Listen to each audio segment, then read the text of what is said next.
जय माँ शुलनी, मैं विंध्या ठाकुर स्वागत करती हूँ आपका मेरी आज की होम ब्लॉग में। हाँ जी, कैसे हैं आप सभी? उम्मीद यही कि आप सभी लोग कुशल मंगल होंगे और अपनी जगह पे अच्छा कर रहे होंगे। बहुत दिन हो गए आप लोगों को कभी कुंभ तो कभी शादियाँ ही दिखा रही हूँ। तो चलिए अपनी जीवन की पटरी को सही ट्रैक पे लाते हैं और आज आपसे संडे स्पेशल शेयर करती हूँ। बहुत दिनों के बाद आज इतनी अच्छी धूप लगी थी। आज रविवार और सूर्यदेव की चमक बारिश के बाद आंखों में ऐसी लग रही थी कि जैसे बहुत दिनों के बाद सवेरा दिखा हो। बस अब नहा धोआ कर हम भी तैयार और सूर्यदेव को अर्घ दे रहे हैं। वैसे भी सूर्यदेव को रविवार का अर्घ देना महत्वपूर्ण होता है। कहते हैं रोली और शक्कर डाल के जल चढ़ाया जाए तो इसका एक अलग ही महत्व होता है। अब क्या धूप लगी थी तो उसके बाद का काम तो आज सभी का यही होगा। उफ, कितने दिन हो गए थे। ये कपड़ों के ढेर पे ढेर तो धोए जा रहे थे लेकिन सूखने का नाम नहीं ले रहे थे। तो आज मेरे ख्याल से ना संडे को सभी ने अपने अपने घरों में यही काम किया होगा। अच्छा, अभी पहले के कपड़े तो सूखे नहीं हैं और फिर ये नए कपड़े धुलने के लिए आज फिर तैयार है। अब वॉशिंग मशीन लगाकर जैसे ही किचन में आई तो माता जी ने गोभी परांठे बनाने की तैयारी कर रखी थी। वैसे श्योर तो नहीं था कि गेस्ट आने वाले हैं, पर फिर भी अपनी तरफ से हमने तैयारियां कर रखी थी।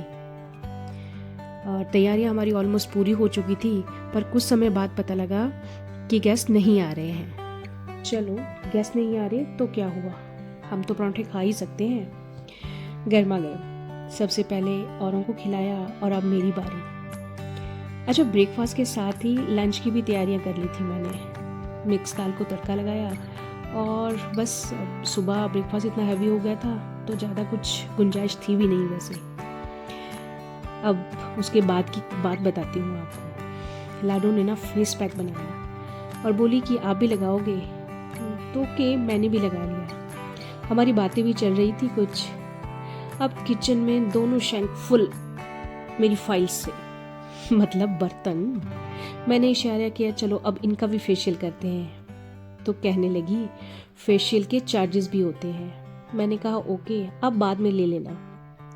बोली बाद में चार्जेस तो ले लूंगी, पर इसके साथ एक और काम करना पड़ेगा कि मेरी बातें भी सुननी पड़ेगी। मैंने कहा no, and then she says yes. मैंने कहा no, then she says yes again. तो क्या बर्तन धुलवाने हैं तो यस मैम बोलना ही पड़ेगा। बस दोनों ने फेस पैक लगाया और बर्तन धोने शुरू कर दिए। अब देखिए हमारी शक्लें भी ज़्यादा मिल रही थी। इसके बाद वॉश बेसिन पे सेल पर बैठकर जब लाडो मुंह धो रही थी ना तो उसका बचपन याद आ गया। छोटी होती थी तो ऐसे ही सेल पर बैठाकर इसका मुंह हाथ धुलाया करती थी यहाँ पर, और आज देखो मुझसे भी लंबी हो गई है। खैर, वक्त की बात है।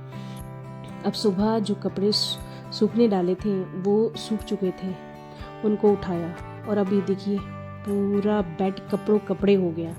और इनको फोल्ड करने और इन सब की अलमीरा तक पहुंचाने में कम से कम आधा पौना घंटा लग गया मुझे। बस इसके बाद अब थोड़ा रेस्ट किया। आज धूप बहुत अच्छी लगी थी तो दिन में लंच से सभी ने मना कर दिया।